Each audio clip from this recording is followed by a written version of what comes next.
পারবেন তার ঋণ পরিশোধ করতে? তাই আজ থেকে যারা স্ত্রীর মনে কষ্ট দেন, স্ত্রীকে শারীরিক মানসিক প্রেসার ক্রিয়েট করেন, এগুলো বন্ধ করে দিবেন। এগুলো ঠিক না।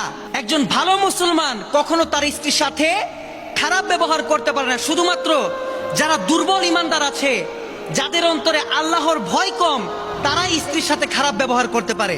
হ্যাঁ, আপনার স্ত্রী মানুষ হিসাবে কিছু ভুল করতেই পারে। খারাপ ভালো প্রতিটা মানুষের মধ্যে আছে, কোনো মানুষ ভুলের ঊর্ধ্বে নয়। তারপর যারা আমার দেশের শাশুড়ি মারা আছেন, আপনারা আপনাদের ছেলের বউদের প্রতি এত কঠোর হবেন না, একটু কোমল হওয়ার চেষ্টা করবেন।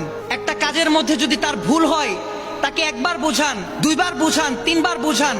তারপরও যদি সে ভুল করে, তারপর গিয়ে আপনি তার প্রতি একটু কঠোর হন। আপনারা যারা হাজবেন্ড আছেন, এখানে বেশিরভাগ বিবাহিত পুরুষ, আপনারা জেনে রাখুন, আমাদের রাসূল করিম সাল্লাল্লাহু আলাইহি ওয়াসাল্লাম কখনো স্ত্রীদের সাথে খারাপ ব্যবহার করতেন না। স্ত্রীদের সাথে খারাপ ব্যবহার না করা, স্ত্রীদের সাথে ভালো ব্যবহার করা, এটা সুন্নাহ, এটা আমার নবীজির সুন্নাত। আমাদের সমাজে এমনও পুরুষ আছে যারা কথায় কথায় স্ত্রীকে হুমকি দেয়, তালাক দিয়ে দিব, এটা করব, সেটা করব। আছে না এমন মানুষ? একটা স্ত্রী তখন সবচেয়ে বেশি কষ্ট পায়, সবচেয়ে বেশি কষ্ট পায় যখন তার স্বামী তাকে তালাক দেওয়ার হুমকি দেয়। আমাদের রাসূল করিম সাল্লাল্লাহু আলাইহি ওয়াসাল্লাম বলেছেন, হালাল কাজের মধ্যে সবচেয়ে নিকৃষ্ট কাজ হলো তালাক দেওয়া। আপনি আপনার স্ত্রীকে সেই কাজের হুমকি দেন, এত নিকৃষ্ট একটা বিষয়।